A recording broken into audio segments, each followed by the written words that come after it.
Okay, welcome to Leader Site. I'm Eric Thompson, principal at Thompson Leadership Development. And as you know, I love talking to leaders. I love this aspect of my job that I'm often in conversation with people and I'm thinking other people should hear this. So that was the inspiration to do this series. And my goal is to provide people with information about leadership, high quality information like some insights, some foresight, some 2020 hindsight. And my guest today is Ernie Pomerleau for the third time. I'm going to be chatting with Ernie. And I'm going to share my screen here for a sec to tee this up. So I think this is going to be another very meaningful conversation. It's going to be an expansive conversation going up to death and beyond death. And you know, even maybe a little bit of a risky conversation for me to venture out into something that I've kind of kept sort of private in the world of work that I operate in, that I think a lot about spirituality, that I think a lot about intuition, and am absolutely fascinated with states of awareness, like a profound state of trust.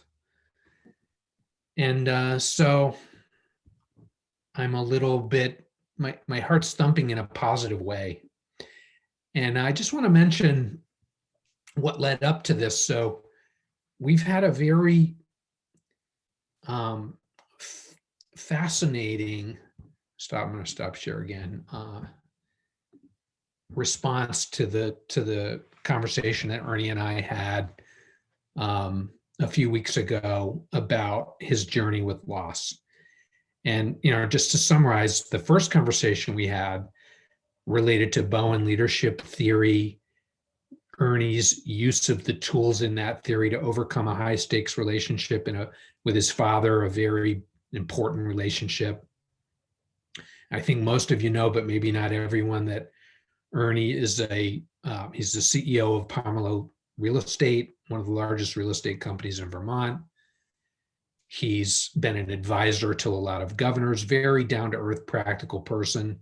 And I think it was fascinating and instructive to people to realize, you know, this amazingly successful company, Pomerleau Real Estate, had some big high-stakes relationship challenges in it. And now Ernie did a really amazing job of working on that and overcoming those. And then we go to the next chapter, which is this other thing, which is Ernie's long journey with hospice, with death, with losing his two sisters early in life, and some pretty amazing experiences and learning that he had, near-death experiences that he had, that other people close to him had, and what he learned from that. And Ernie, we've had a striking response to that second interview, haven't we? Indeed. Yeah, pretty amazing. You want to tell them a little bit about that? Yeah, well, first of all, I you know, the bruiser on this, they got me into this. And you led me down this path. So Suzanne. Nord and Suzanne Brew, Nord Sarah founded Brugger's, and Suzanne, the Bowen scholar, and yes, they got you into this mess. Ernie, I see Nancy Weber, Sarah Kappan, the whole neighborhood is on. And the edge gonna say it's the old DeForest Heights clan, and Chittenden Drive, of course. Yeah, so anyway, it was kind of fascinating. Eric kind of opened up the breach a little bit last time as to the experiences that I've had through you know, the losses of family, my daughter, and it was the notes that I got after that and the insights. I guess there was something, if you haven't seen this, there's a Brene Brown who does things on vulnerability, right? And I realized when I saw that, I said, you got to be pretty vulnerable to go that deep into your own personal life. But I think it tapped into the core of a lot of people that are going, you know, I have a little bit of a spirituality light that got lit, and I've had some of those feelings, but I've never dared express them. So yeah, it was an interesting trip Ernie, for me. that's one of the things you said it well that was really striking to me, is that I learned things about people I've known for a long time Yeah, because of what you just said. yep, And I think people learn some things about me too, and yep, kind of things I'm open to. yeah, without question, absolutely. Yep. Yeah. Yeah, and so for those watching who haven't seen it, and for those who are going to listen to this recording, that's on the Leader Site YouTube channel, which you can access through the Thompson Leadership Development website. And in it, there are, like Ernie said, there's a lot of vulnerability. Ernie, you teared up. I thought that was an incredibly powerful moment when you, of course, teared up over, talking about the loss of your only daughter in August. And that, I think, combined with how practical and grounded you are in the world, and then combined also with this, journey into what might be there beyond death. You put those three things together, and it was moving. It's moved a lot of people, and I think it will continue to do that. Well, Yeah. even when I looked at it myself, I didn't realize I'd said half the things I said. So Yeah. they came from some kind of spontaneous base. So Ernie, maybe and they were my truth. They don't have to be other people's truths. we're 2 for 2, Ernie, but you can't go 2 for 3. I mean, even the best hitters, we're going to probably whip. I say, let's keep going. So there's another dimension, which is Yeah, there's Peter's principle. You go until you fail. we're about to hit. This could be it. This could be it. This is Thompson. here it comes. But the theme of trust, Mhm. which I think maybe integrates, some of these things that you've talked a lot about, the way you move through the journey of running your business and really life. And that there's this, very powerful sense of trust that has come, is related to these experiences you've had around death. So- I'm looking forward to talking to you about that, and including intuition, which I'm fascinated by, absolutely fascinated by intuition. So do you want me to jump in, or you? Go, Ernie. So Suzanne branded me as an ENFP. So the irony is, N is intuition. I don't have anything on the other side. I'm an extrovert, but I get recharged in my introversion side. So it's like 52% to 48. I don't have. According to the Myers-Briggs type indicator that comes out of Jung's work, you're susceptible to this kind of thing as a, what is it, ENFT? FP. Yeah. ENFP. So my N, I run my world in intuition. N is intuition. Yeah. I mean, I drive lawyers crazy like Nord sometimes. E extrovert and yeah. and accountants, but they're words that mean something to Ernie Pomerleau. the what? These are words that mean something to Ernie Pomerleau. Yeah. Yeah. So where you were driving this, and there's all sorts of examples around us, right? So there's a book that I read years ago, Seed of the Soul. It talks about authentic self, the sixth sense. I went to a seminar many, many years ago called Leading with Heart, and it basically started to reform the way I was thinking, that when you really think about the elements within you, what is the term? My gut tells me something, my heart tells me something, my intuition tells me something, my knowing tells me something. So I've kind of evolved that intuition sort of is an internal knowing that I have learned to trust. And I run my business that way. I run my personal life that way. And it's sort of, what is that knowing? There's an intuition within each of us that oftentimes people choose not to follow because it's not in any book. If you're going to run yourself analytically, you've got to, it's sort of like the doctor that already knows what's wrong with you and then has to go back and find the diagnosis. That's kind of in reverse, but that's a knowing, that's an intuition. We all have that. The real question is, how much do we trust that? In the Western world, we're trained, frankly, not to trust it, that we're supposed to be analytical, and unless we can make 1 and 1 2, we can't assume there's a 5 in there anywhere. And so I've just reformatted my brain, I think, maybe, to work off of that internal sixth sense, that internal idea, that internal trust. And it's kind of a weird word. What are you trusting? I don't know. I'm trusting something that I feel, but it's almost always right. So I many think things to get into here. Einstein was really into intuition. He Yep. said intuition had more to his discoveries and it had more to do with his intuition than his intellect. And I believe that this word intuition could use a little definition. The way I think about it, it's not actually fundamentally an emotion. It's a kind of mixture of something cognitive and something at the fine feeling, very refined feelings. And it's asserted in Indian philosophy to be actually a higher perceptual faculty, higher, more refined, higher in the brain center than the intellect.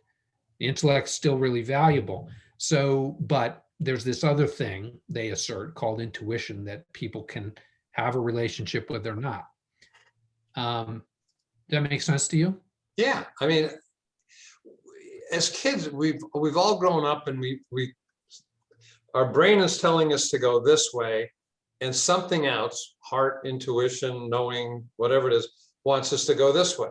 We generally will follow this. After a while, when you trust this other thing, it knows which direction you're supposed to go. How many, there's that saying, that I've heard, what is it that you wish to be true? And what is it that you know to be true, right? They're very different. What we want, what we think, what we hope. But if we just pause, we kind of like, in a relationship, we know when a relationship's not working, but oftentimes we stick with it because we have this mental thing that we're going to fix it. So the fact of the matter is, there's all sorts of levels to that. There's spiritual levels, there's business levels, there's human levels. But the word trust doesn't really come in a lot because it's amorphous. It's like, what do you trust? I don't know. I trust what I feel.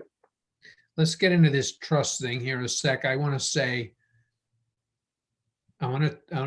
talk about something. So let's be skeptical here. I get you, this feeling about relationships. I had this bizarre thought that I wanted to marry my wife within about 5 minutes of our first date. I was like, Thompson, don't be an idiot. But it turns out it was actually a tremendously accurate guidance system. Mm-hmm. And, but we probably also, this is skeptical side, should everybody listen to their feelings and intuitions, Ernie? There's probably been a lot of people who said, I had an intuition that I should do this. Some people make really rough choices about who they marry, for example. What do you think about that? Oh, I'm 100% on the feeling side. I drive people crazy even in a business decision, because analytically I can make decisions in a construction project that people don't think makes sense financially, and I'm like, yeah, but if I don't do that, this project will fail. Well, how do you know? I know. I just know. This worked for you quite consistently. It's been, well, it isn't one, it's not one Have out you of ever had a 10. giant mess up? What? Have you ever had a giant mess up with your I'm sure we've all had giant mess ups, but I 9 out of 10, I'm not going to worry about the one that doesn't work because I got 9 under my belt. So I've learned long ago that this power of the sixth sense, whether it's in a spiritual realm, it's in a physical realm, or you were just talking. So you met a woman that you instantly were in love with and knew you had to marry, right? By the way, that happens all the time. You spoke as it was an unusual event. So there's a book out that I love. It starts off, if you have not experienced a miracle today, you haven't looked, right? So miracle, a flower opening, for God's sake, the sunset. So it just depends on how you describe miracle. I would say that if you describe intuition on a sense of feeling that you start to depend on, that will guide you. It's a guide. I call it knowing. I just sense of a knowing, but that's intuition. But Suzanne would tell you that ends are crazy like that, right? But anyway, maybe we'll get her in there in a sec. Yeah, I hear you, and you're right. It happens all the time. And, fortunately, I also had some maturity that had developed very, very slowly over time, such that I could, make this thing work. But how about this? Excuse me. Trust. Yeah. So talk about trust. There's a profound relationship between these things for you, this intuition, this knowing, and living. Is it living in a state? Do you trust life more now than you used to? Yes. So if we go to the spiritual realm, right? I shared with you, interactions that I have with my sisters who have passed. And do I trust that? Yeah, after a while I do. I trust it. So for example, it doesn't matter what your spiritual base is. If you have one, you can call it religion, you can call it spirituality. There's a fine line between what you read in a manual and believe purely on faith, and what you feel internally as your spiritual mechanism. They're very different. And I would suggest that you have better information coming from your spiritual intuition and trusting and letting it guide you than something that is written in a book by somebody else that has a different thought process than you. So I've allowed hospice work, and I've allowed my interactions with NDEs and the passing of friends and relatives and my daughter to allow. So here's another word. I allow. I used to try to manifest things in my life.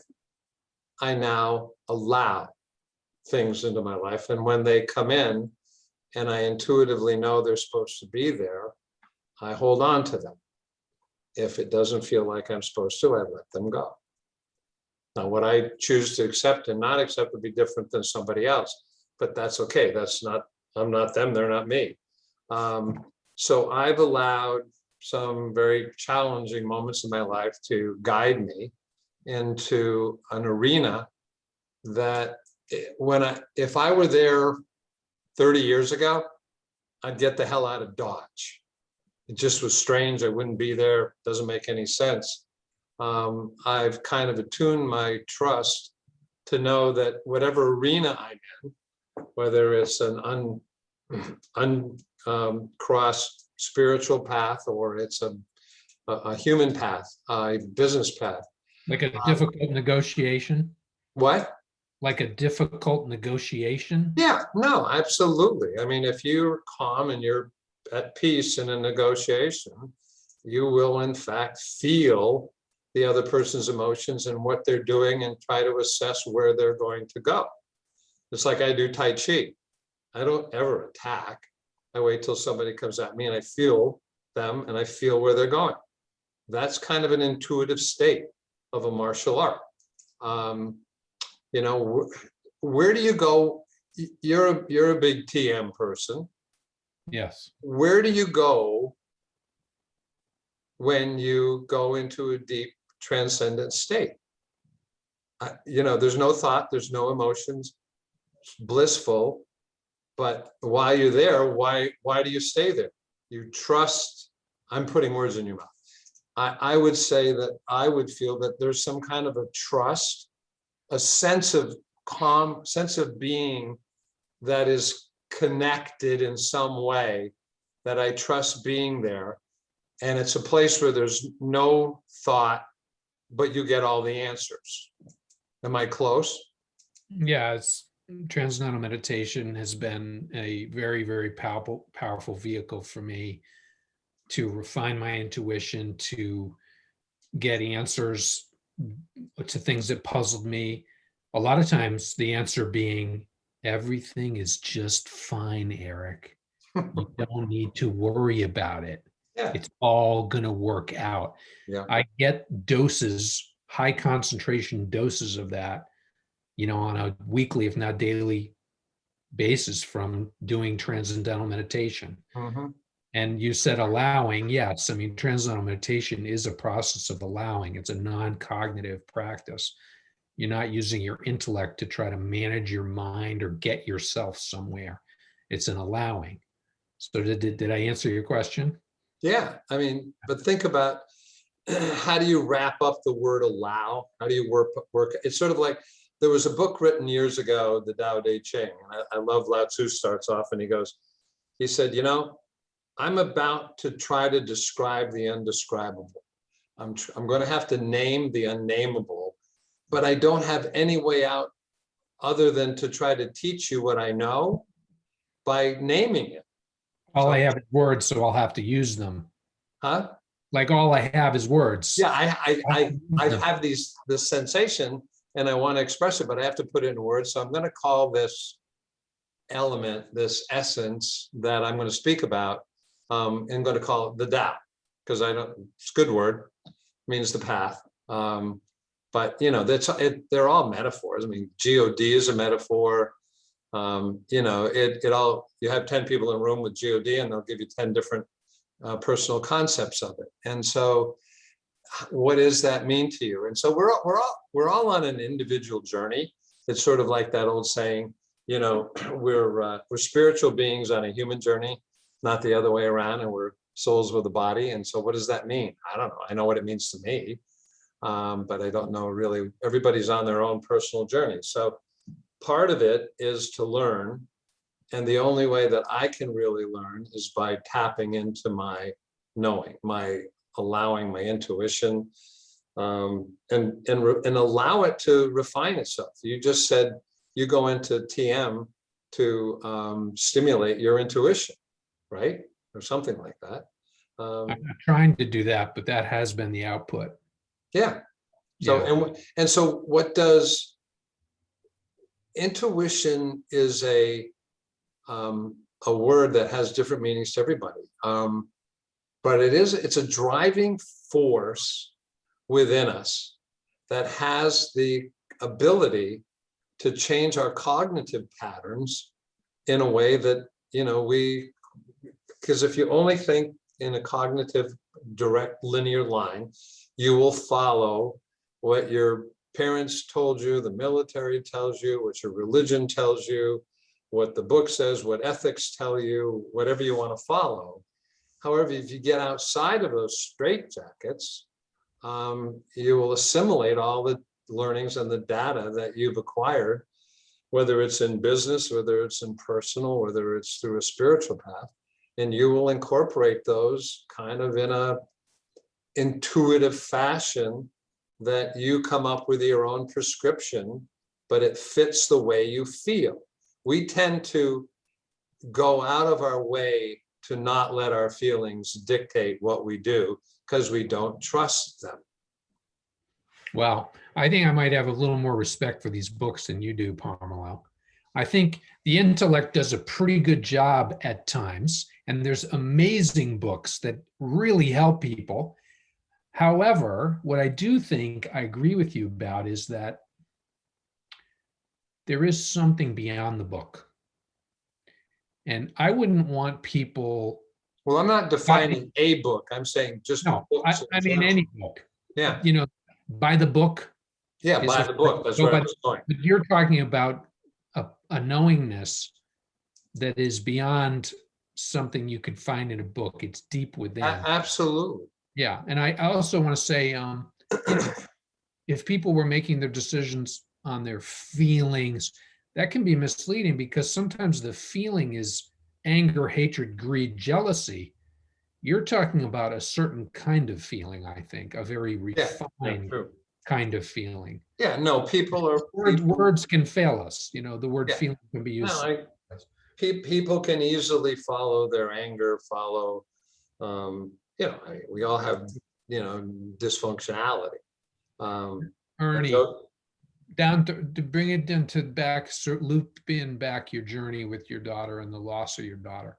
How is this thing you're describing, this relationship you have with a deep knowingness, a trusting source within you, how is it playing out in your journey of, being a grieving father?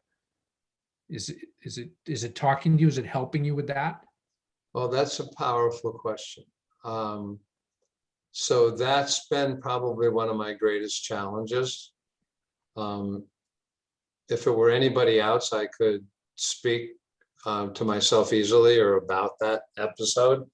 But I would tell you that somebody said maybe the purpose of there's only one person in the world that could crack you open, and that's your daughter. So no truer statement has ever been stated. That got me to the bone. So if I get a spiritual mantle on and I try to feel that everything that occurs has a purpose, or that you must find a purpose, that's probably been my ultimate life's challenge, to put some perspective in that horrific loss, that horrific suffering and loss, and try to figure out what does that mean to Jesse's legacy? What does that mean? I think I told you before, I had a book written metaphorically, and I had the last chapter ripped out of that book. I have to rewrite the last chapter of my book. And I've been suffering writer's block. But so at the same time, and back to your question, is that I have to kind of learn to walk my own talk. I have to say, if I've spent all this time developing trust and understanding, and I have peaked with a connectivity to my sister who passed, Ellen and Annie, my two sisters. I just lost my mother. I just lost dad, left a couple of years ago, 3 years ago.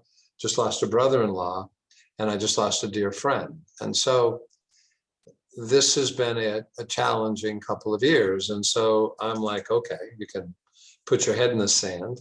That's not going to fix anything. Or how do you find that knowing? How do you allow? How do you proceed with the ultimate human test that you've had to run the gauntlet on? And how do you find meaning in that? So how do I learn to trust the process, that it will bring meaning to what just transpired? And how do I honor Jesse's legacy? And how do I look forward in my own life and give it different meaning? Because my last chapter has been ripped out of my book. My whole purpose. Saying that this one here is really testing and stretching you. And let's see if I got this right. So part of this word trust, like I'm interested in worry, because so many people worry a lot. I have worried a lot. Mhm. I'm happy to tell you that I worry far less now than I ever have before in my life. And some of these things you're saying are exactly why. It's not really that I've figured out how to use my intellect. It's something more than that. But are you worried about the last chapter of Pomerleau now that you've got this No. gap? No, I'm not worried about it. I need to figure out what I'm going to write in. And there was a little message the other day. It felt like, Jesse was saying something. He said, the harder you look to find it, the less you will find it. You just have to, it'll come to you. It will find you. Is that trust? Yes. Yeah, I think it is. And so That's I a great need, example of it. so I need to allow it. I need to not beat it, not try to extract it, but to have it come to me. And it will. I've got to go through, finish a grieving process. I've got to, it's like a metamorphosis, but I've gone through it with a bunch of family members, and I have continually tried to, figure it out. But I think I told you once, and how my daughter ended up this way, I don't know. Annie was a quadriplegic, and yet I think I told you she found this message at the end of her life that she found the meaning in why she had been a quadriplegic. And if ever I had a bad day, I would sit down, set my watch for 3 minutes and say, okay, you're having a bad day, so let's just assume that you are now a quadriplegic and you can't move. You can't scratch your nose, you can't get out of bed, you can't do your Tai Chi, you can't eat, you can't take a shower, you can't go to the bathroom. 3 minutes later, which feels like 3 hours, you go, wow, I'm not having such a bad day. Everything is perspective. And then Jessie ended up losing all the faculties of her arms and her legs towards the end of this cancer in her spine. And I was like, why does she have to go this way? What is she learning? And what am I supposed to learn from this process? And so I don't have that answer There yet. were times when you were not too appreciative of the fact that this question was being put before you, Ernie Pomerleau. No. Yeah. No, I was kind of pissed. You weren't always embracing, and I was not embracing this. No. I was angry. Yeah, of course. So, and it's easy to say, well, you have to learn acceptance, you have to learn surrender. Those are words that are hard to manage. But they're words that you have to ascribe to, and eventually. And so the whole, as I said in the beginning, I think, somebody said, and I kind of, it resonates. My daughter's the only one that could crack me open in the whole entire universe. She was the only one that could have put me in the state that I find myself. And so, do I trust that I will find the meaning and the answer?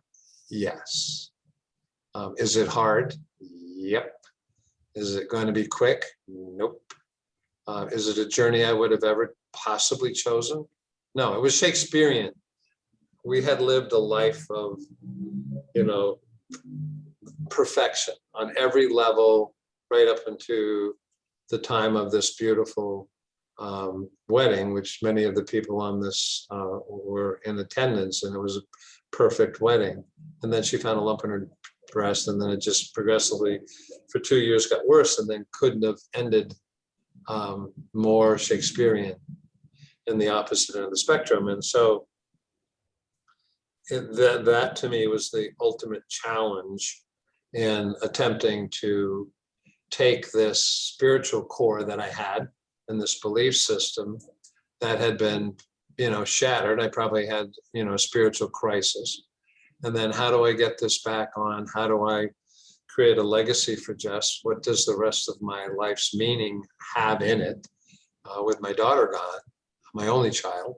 And who I had pretty much put all of my, everything into that basket, and the basket was taken away. So anyway, it's a human journey. It's a spiritual journey.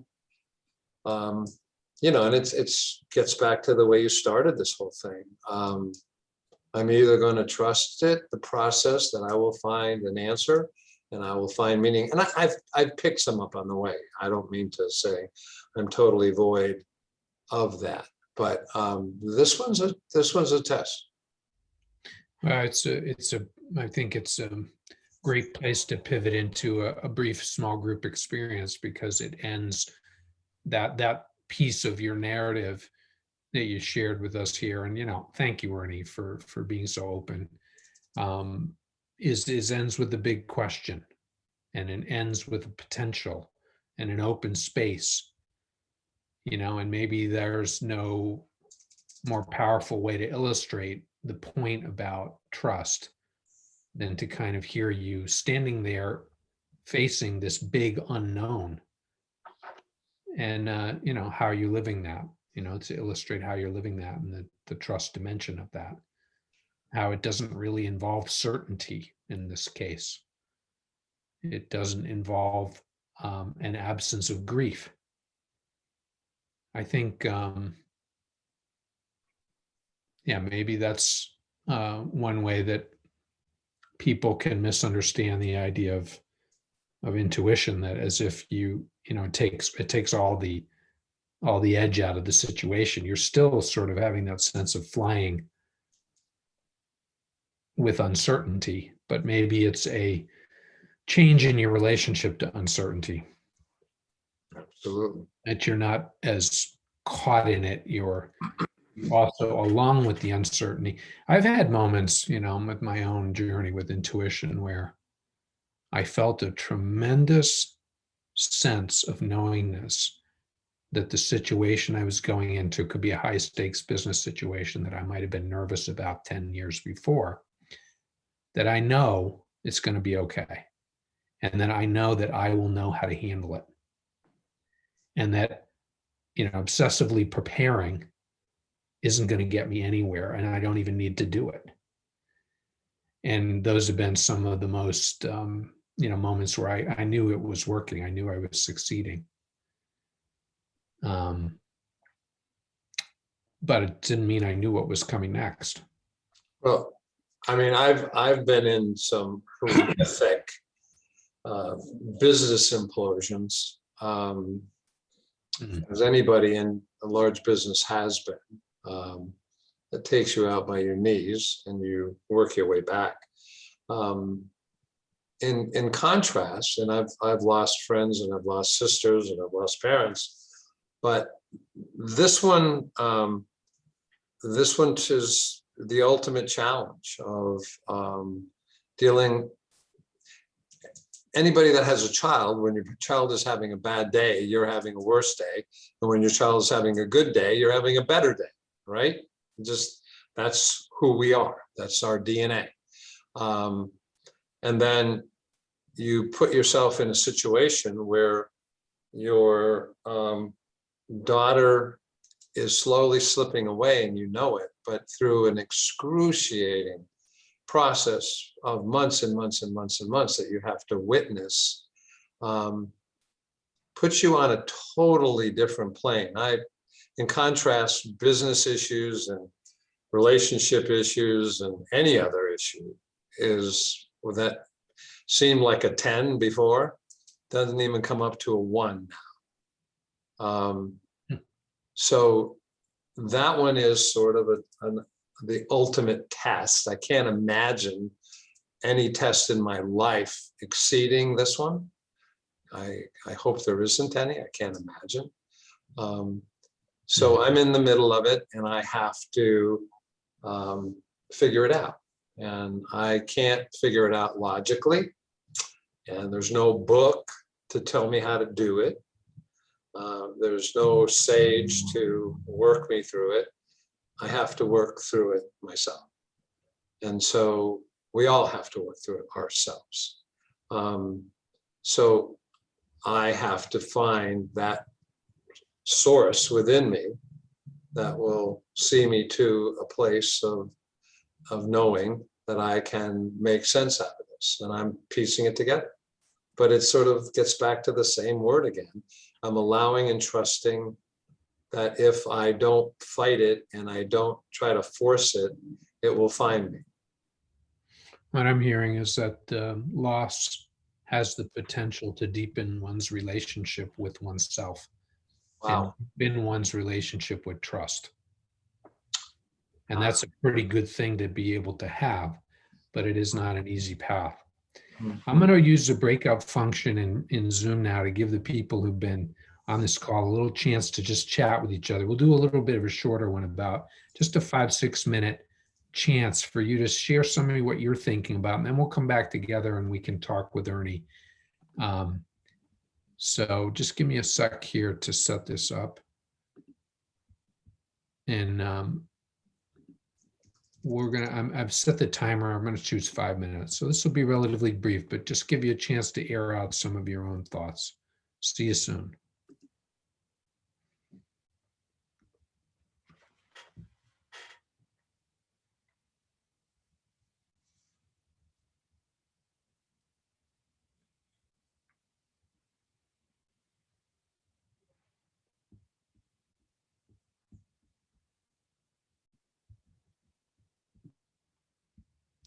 Hi, welcome back. I'm looking forward to the last 10 minutes of our chat.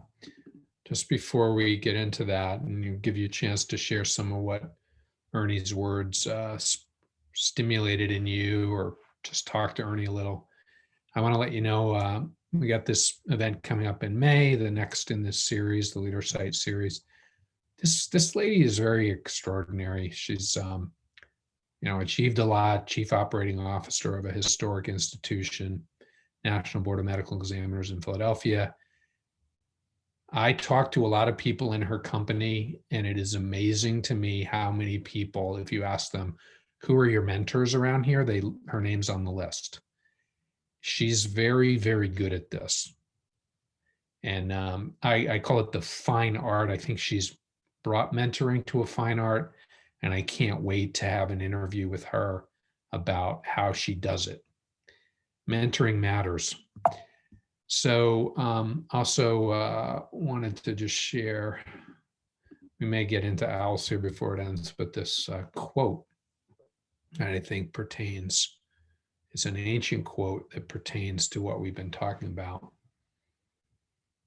Unshaken, he whose mind is unshaken in the midst of sorrows, in amongst pleasures is free from longing. Talking about a refined kind of emotional, intuitive place here. It's not no sorrow. It's not no pleasure. It's unshaken in the midst of sorrow, free from longing in the midst of pleasure, from whom attachment, fear, and anger have departed. He is said to be a sage of steady intellect. I came across that. I shared it with Ernie. I think it's relevant to what he's talking about. So what are you thinking about? Love to just unmute yourself and jump in here. What do you hear in Ernie's story? What's it got you thinking about? What I'm thinking about is I don't have anything that even gets close to a 1 on the scale of 10, Ernie. And thank you for that. That's something I'll try to keep in mind as I deal with a less than 1. Ernie, I'm touched by your openness, your generosity in sharing what you have with us. But more than that, your growing ability to just be there with all your pain and all the loss, and to know somewhere inside of you that this is okay and you're going to come through it. For me, I would love to be able to achieve just a portion of what you seem to have achieved. Thank you. Thank you. Mm-hmm. Anybody else want to get in on this?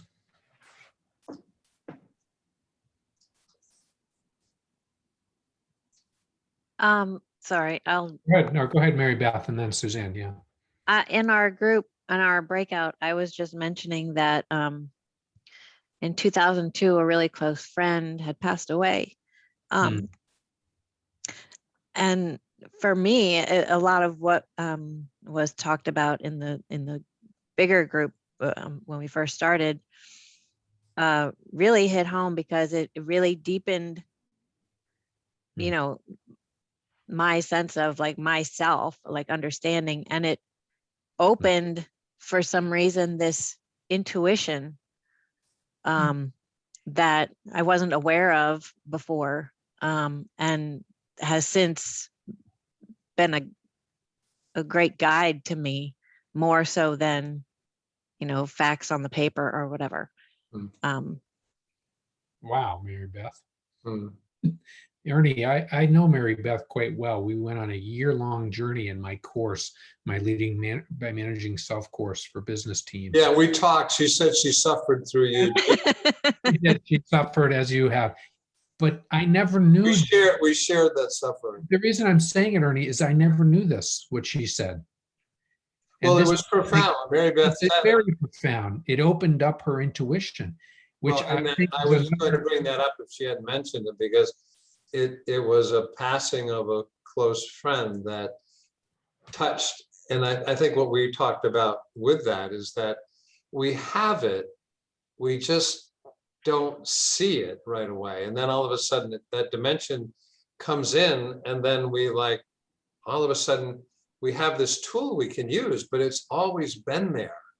We just never accessed it, never felt it, never understood it. And it took an event of a transition of a friend's life to jolt us into, I mean, that's one of the crossovers I had, exactly the same way. Would you mind saying just a little bit more about this fascinating thing called intuition? Can you describe it a little bit? For me, and I guess it might be different for everybody, but for me, it's sort of like, and you know, if I'm faced with a situation or a decision or something, it's almost like a whisper. And if I'm not listening, I don't hear the whisper. And if I'm not open to it, I don't hear it. So I try to just be kind of like silent so I can hear that whisper and make sure I don't ignore it. Because sometimes it's like, you know, it's fleeting and I'll, you know, pass over. I'm like, wait a second, was that just something that I should have, you know, considered? And then I'll, you know, go back and rewind. So I think it might be different for everybody, but for me, it's like, I would describe it maybe like as a whisper that I have to pay attention and listen. And I love the word whisper. And that is profoundly powerful, Mary Beth. I don't ever underestimate that. I hadn't used that terminology as Eric was alluding to in this, but I think I love that analogy. It's a soft whisper that if you're not listening, you will not hear. But it's a soft whisper. I love that. One of the things I like about it is that if it's too noisy, you can't hear it. And really the noise that I think is really relevant is the noise in your own mind. Yeah. Going to silence, you will hear it.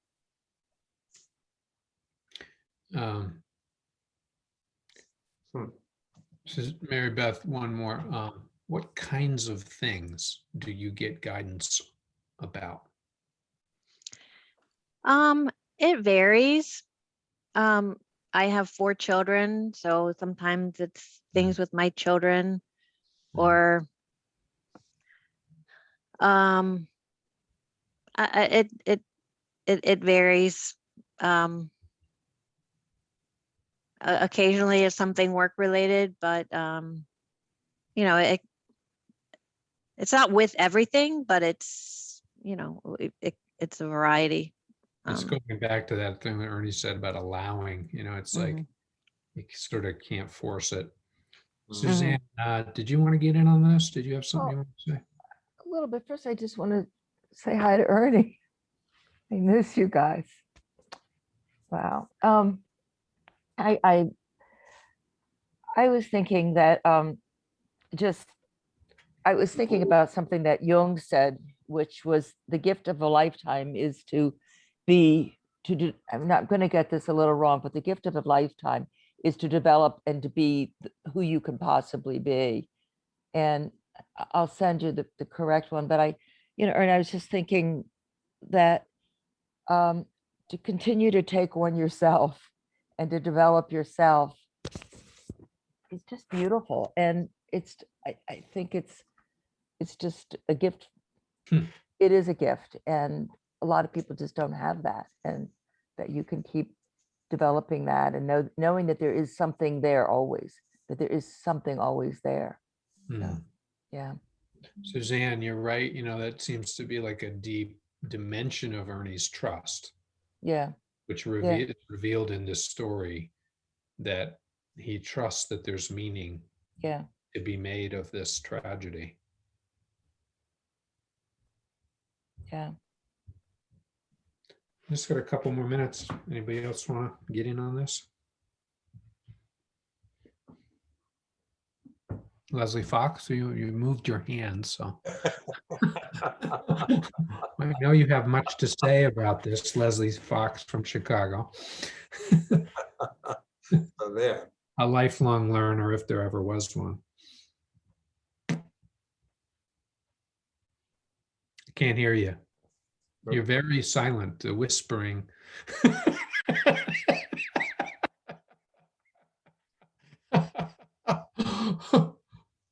Still can't.